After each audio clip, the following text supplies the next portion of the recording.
Hi friends, అందరికీ నమస్తే. శశి శేఖరుడు జ్యోతిర్లింగములు. శ్రీ శివపురాణం ప్రవచనము. శివో మహేశ్వరంబు పినాకి శశిశేఖర, ఆయనను శశిశేఖర అని పిలుస్తారు. శశము అనగా అది కుందేలు. అది దూకుతుంది, దూకే స్వభావము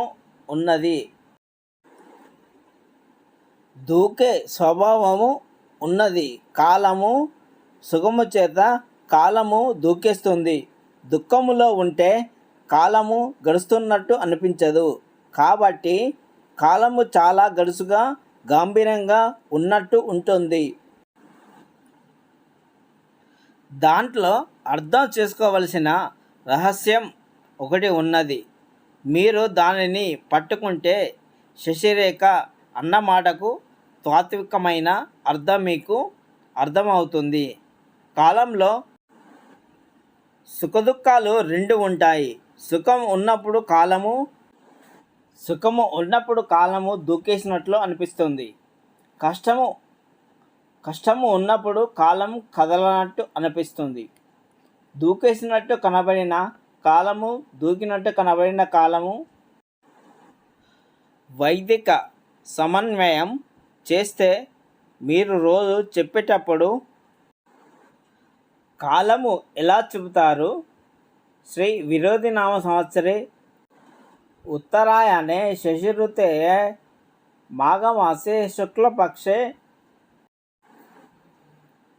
పంచమ్యం భౌమ వాసరే శుభనక్షత్రే శుభయోగే శుభకరణే ఏవం గుణ విశేషణ విశిష్టాయం శుభ తిథియే శ్రీమన్ శ్రీమాత అని చెబుతాము.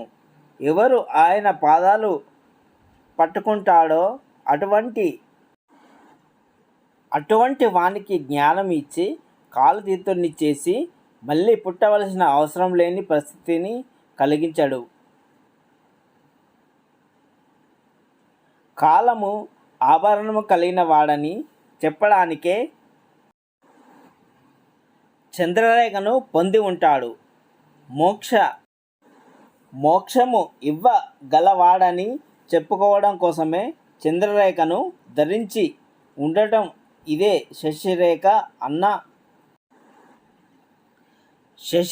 అన్న మాటకు అసలు తాత్వికమైన రహస్యం. కానీ మనము సోమనాథలింగము అన్న మాట ప్రస్తావన చేస్తాము. శాస్త్రబద్ధమైన మాటల్లో కొన్ని ఆశ్చర్యకరమైన మాటలు ఉంటాయి. మీరు కంచిలో ఉన్న శివలింగం దగ్గరకు వెళ్ళి దానిని జ్యోతిర్లింగం అంటే